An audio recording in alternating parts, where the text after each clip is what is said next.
Están haciendo el juego a López. Vamos a declarar la guerra a Ecuador. No, no va a pasar nada de eso. Es un absurdo. El gobierno de Ecuador actuó como consideró que debía actuar y infringió una ley, un tratado internacional que firmó. Por lo tanto va a enfrentar consecuencias, pero nadie. ¿Qué es lo que pasa? Que el observador se está agarrando del tema, no como un caso de infracción de un tratado internacional de gran importancia, sino como un ataque personal a él, porque todo en el universo habitado y deshabitado, en el universo visible y en toda la materia oscura y la energía oscura, existe única y exclusivamente para atacar a la cuarta transformación. ¿No lo sabías? Nosotros, dice él cuando habla de él, porque él se ve doble, nosotros creemos, yo creo, pero lo dice distinto,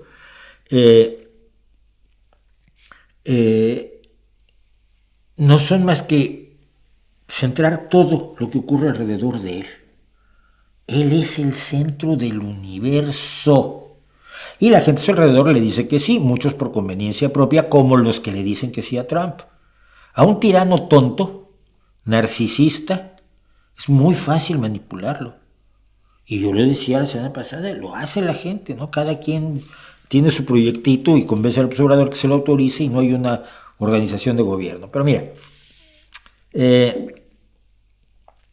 los comentarios del observador sobre la política de otras naciones van contra la doctrina Estrada. Sí, la doctrina Estrada también implica que México no corta relaciones con ningún país, ni establece relaciones, no reconoce ni desconoce gobiernos, solo retira o hace presente su legación diplomática. Esa es la doctrina Estrada, que está en este momento completamente muerta. La gente, miren, yo vivo en España, como todos ustedes saben, y por lo tanto mucha gente me pregunta, ¿cómo funciona qué es la 4T? Bueno, la 4T es una visión de un gigantismo y de una arrogancia infinitas, donde una persona, ¿no?, ha decidido que México tuvo una gran transformación cuando se independizó de la potencia metropolitana de España, 1824. Luego sufrió una transformación muy importante con la Guerra de Reforma. Las guerras de Reforma y la intervención francesa implicaron que las estructuras sociales y sobre todo legislativas de México se alteraran profundamente con base en los principios ilustrados más sólidos, entre otros la separación de la Iglesia y el Estado, y logró que se recuperara para el país la propiedad de una enorme cantidad de tierras que estaban en manos de la Iglesia y que la Iglesia no usaba nada más que para tenerlas en propiedad. Se llamaban por eso bienes de manos muertas. Fue una segunda transformación que le dio otro rostro nuevo a México, aunque para ello tuvo que sufrir la intervención francesa, el Segundo Imperio, y etcétera. Bueno, la tercera gran transformación que ha tenido México fue la de la Revolución, donde el antiguo régimen del siglo XIX se vio sustituido por el nuevo régimen pues básicamente de los generales sonorenses y los revolucionarios del centro, ¿no? Sus hijos se casaron entre ellos y dieron como resultado el PRI. Bueno, y entonces el observador dice que él es la cuarta transformación, es decir, él está haciendo historia como le hicieron los independentistas, los que defendieron a México contra la intervención francesa, y los revolucionarios, que es mirarse en un espejo de aumento considerable. Bueno, pero esto tiene un mecanismo de funcionamiento. Este mecanismo de funcionamiento yo me atreví a tratar de desentrañarlo para las personas que pues, obviamente no están informadas y por lo tanto no ven las cosas como con mucha extrañeza, ¿no? ¿Qué pasa en México? Porque parece que las cosas ocurren en un ciclo constante que ha dominado los 5 años y medio anteriores y que más o menos es el siguiente. Miren, yo hice esta guía para entender cómo funciona la 4T, que empieza así y que ha tenido hasta ahora 542,000 visualizaciones, o 542,000 visualizaciones, sí, 542,500, me parece impresionante, parece que me volví viral otra vez, y esta vez no para que me odien, bueno, sí me odian, pero menos.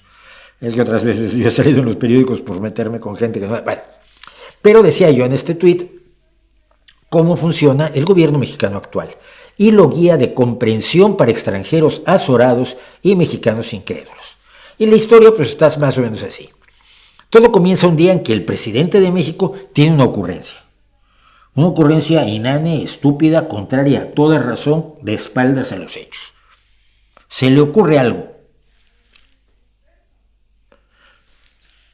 Alguien que conoce del tema, por ejemplo, se le ocurre algo sobre refinerías o se le ocurre algo sobre construcción de carreteras, sobre salud, sobre aeropuertos, sobre trenes, sobre seguridad alimentaria, sobre lo que sea, se le ocurre algo.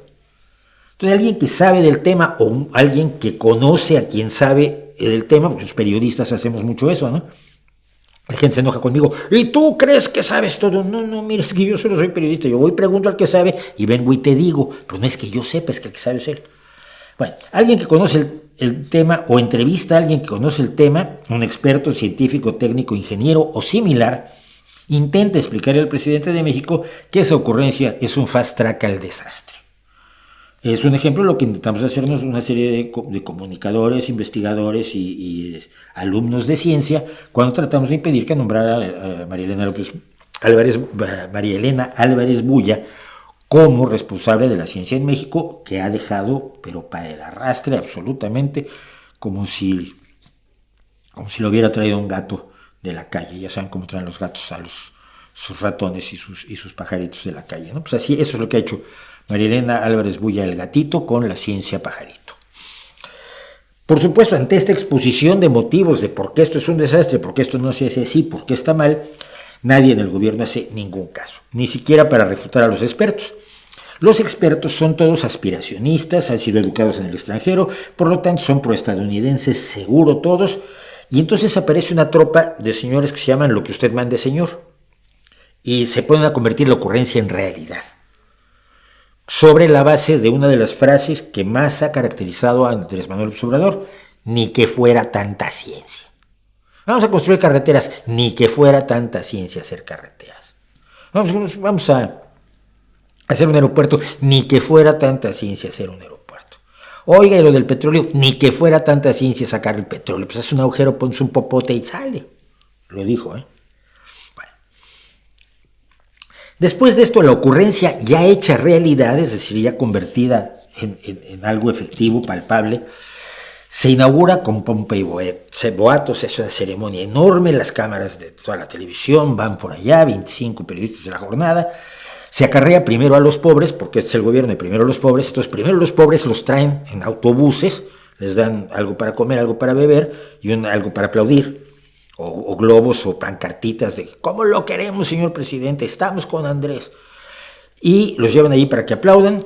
Se ponen alfombras de flores para toda la gente del partido oficial, que es Morena, y alfombras de dinero para el ejército, porque seguramente el ejército tiene parte del negocio aquí. Quinto punto. La Jornada, que es el periódico oficial, vamos a ponerlo aquí ya. Punto quinto. La Jornada, que es el periódico oficial, es el jilguero oficial del régimen, es el Pravda, el Granma, el Die Zeitung, celebra el asunto y hace un sentido panegírico de la enorme brillantez deslumbrante del señor presidente don Andrés Manuel López Obrador, de su agudo ingenio, de su visión de Estado, de lo bien que quedó la ocurrencia ya inaugurada y de cómo esto va a proyectar a México una posición preeminente en el planeta como ejemplo para el mundo, porque todo el mundo nos mira con envidia porque tenemos a Andrés Manuel. Cosas así. En poco tiempo, sin embargo, y a veces de inmediato, si el resultado de la ocurrencia se desmorona, se empieza a hacer pedazos, se le caen cachos, no sirve para nada, resulta que nadie lo quiere, no resuelve ningún problema, crea una serie de nuevos problemas, hace daño a su entorno y además es una hemorragia de recursos porque le está costando un dineral al país que no tendría por qué estar gastando lo imbécil. Alguien se da cuenta de esto, porque es evidente, y entonces da la noticia. Puede ser un periodista, puede ser una persona de la televisión, puede ser un youtuber así muy modestito, y pone, mira, está pasando esto, ¿te acuerdas lo que construyó el presidente? Sí, pues no sirve para nada. Oye, pero es que hizo una farmacia que iba a atender a todos los medicamentos del país. Pues no ha atendido 5 recetas en 2 meses, pero alguien se da cuenta, pues, de este desastre y lo publica. El resultado, por supuesto, es que los que ya lo sabían que era una infraimbecilidad, pero nadie les había hecho caso. El presidente, por lo tanto, inmediatamente después va a dar su homilía diaria de 3 horas. Él da una homilía, es como el cardenal de México. Todos los días da 3 horas de rollo, 3 horas en las que no gobierna, que en 300 días son 900 horas, más de 1000 horas al año en que el señor no gobierna, 5500 horas en lo que va de su mandato, en los que el señor está echando el rollo, la homilía. Y entonces, en esta homilía de 3 horas, acusa a la persona que notificó lo que estaba pasando, lo que todo el mundo sabía que iba a pasar, de ser un conservador, enemigo de los pobres, adversario de la cuarta transformación, corrupto, ladrón, mala gente, siervo de Satán, Arimán, Lucifer y otros demonios aún peores. Y los periodistas presentes, a los que dejan entrar a escuchar la homilía, tienen la suerte de meterse 3 horas de eso todos los días, aplauden. La discusión comienza a nivel nacional, pero se detiene de súbito, porque el presidente ha tenido una nueva ocurrencia. Y entonces el ciclo se reinicia. Y así es como se ha funcionado en México estos 5 años. Esto explica cosas como seguridad alimentaria mexicana, que generó el fraude más cuantioso en la historia de un país de fraudes cuantiosísimos.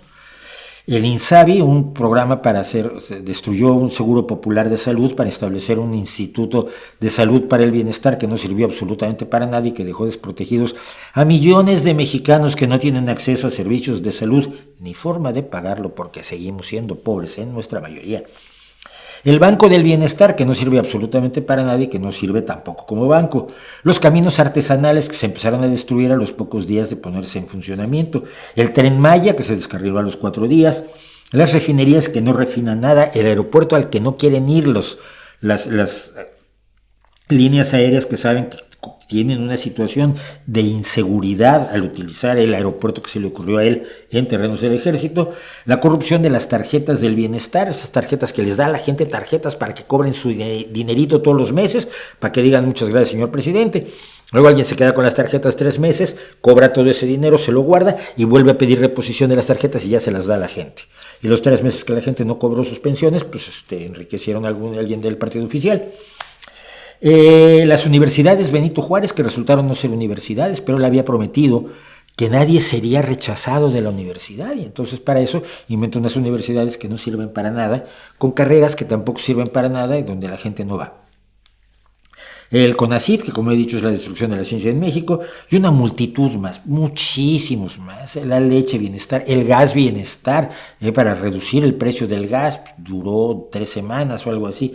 Todos los programas de gobierno que al final no han sido programas, porque han sido ocurrencias, y no han servido para gobernar a un país, que yo estoy seguro que debe ser tremendamente difícil de gobernar, pero mucho más difícil es de gobernar cuando te interesa un pito gobernarlo, y solo te interesa tu imagen y tus ocurrencias. Esa es la historia de México en los últimos 5 años, resumida, gratis para usted.